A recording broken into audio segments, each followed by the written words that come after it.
여기 요양병원인데요. 지안고서 특혜권으로 조사 나왔으니 협조 부탁드립니다. 요즘 푹 빠져서 보고 있는 미지의 서울이 이제 마무리로 끝나가는데 너무 아쉽네요. 그럼 11화 그리고 마지막 화까지 바로 시작합니다. 해피엔딩을 바라신다면 구독, 좋아요로 응원해주세요. 미래에게 서울의 친한 사람들을 소개하며 동업자라고 소개했던 세진. 그는 단순히 돈만 많은 사람이 아니라 그동안의 지인, 인맥 찬스로 미래 회사의 윗사람들을 시원하게 정리할 듯 보입니다. 세진이 딸기 농장을 했던 이유는 과거 마지막 프로젝트에 참여했을 때 할아버지가 사망한 사건 때문이었죠. 그 죄책감으로 인해 할아버지가 있던 장소에서 과거의 기억을 회상하기 위해 머물러 있었던 것입니다. 미래가 할 말이 있다고 할 때 세진은 미국에서 일하자는 제안을 받았죠. 그런데 그 이후 또 다른 제안을 받습니다. 세진은 이 제안이 너무 혹하고 감사하다고 표현합니다.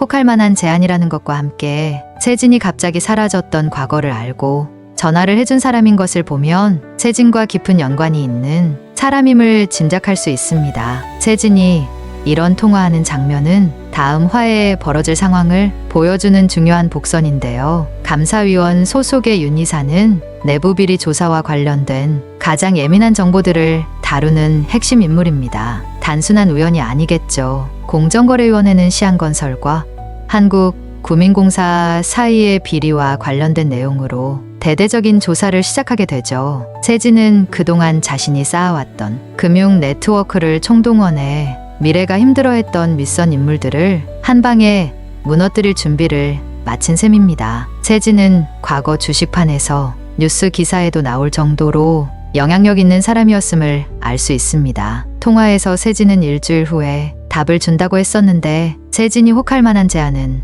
어쩌면 한국구민공사의 사장 자리일 수도 있어요. 그렇게 되면 너무 좋겠습니다. 결국 모든 비리들이 밝혀지며 한국구민공사의 공정거래위원회가 방문하고 그들 뒤로 한세진이 등장하는 완벽한 큰 그림이 예상됩니다. 호수의 청력은 과연 돌아올까요? 호수가 청력을 잃으면서 안타까운 상황을 예상하게 만들었죠. 그런데 호수가 어떤 행동을 할지는 사실 1화부터 복선으로 깔려 있었습니다. 1화에서 호수는 멀리 보이는 사람의 입 모양을 보고도 어떤 말을 하는지 유추해낼 수 있었습니다. 한쪽 귀는 거의 안 들렸지만 보청기를 끼면 소리가 들렸었죠. 그럼에도 불구하고 호수는 자신이 장애가 있다는 사실을 다른 사람들이 아는 것이 두려워 일부러 보청기를 끼지 않고 아무렇지 않게 행동했습니다. 그러면서 자연스럽게 사람의 입 모양을 보고 읽어낼 수 있었던 것 같습니다. 그 습관으로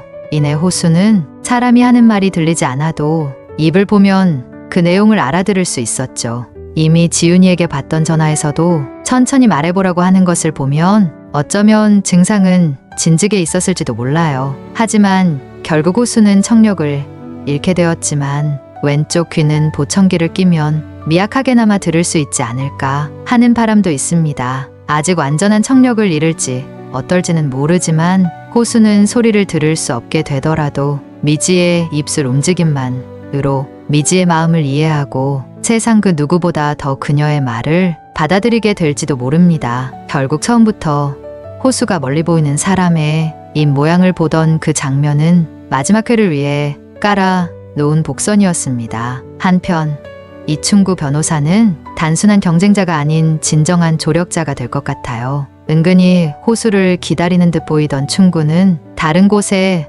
취업을 못하게 막았었지만 내심 호수가 다시 돌아와 주길 기다리는 모습으로 보였어요. 호수가 장애를 가지고 있다는 사실을 알게 된 이후 어떤 모습으로 변화할지 더욱 기대가 됩니다. 중구는 단순한 경쟁자가 아니라 무심한 듯 도움을 주는 조력자가 될 수 있길 바라봅니다. 마지막 회에 충구와 미지 그리고 호수가 서로의 다름을 있는 그대로 받아들이고 더욱 성장하며 행복해지는 훈훈함을 기대합니다. 누구도 완벽하지 않고 모두가 각자의 상처를 안고 살아가지만 그럼에도 불구하고 다시 서로를 향해 마음을 열어보는 드라마라고 생각이 됩니다. 겉으로는 분명 익숙해 보이지만 그 안에 숨겨진 감정과 상처는 어느 누구에게도 쉽게 드러나지 않았던 것을 이중적으로 그려낸 드라마 같아 보입니다. 여러분의 의견을 댓글로 남겨주세요.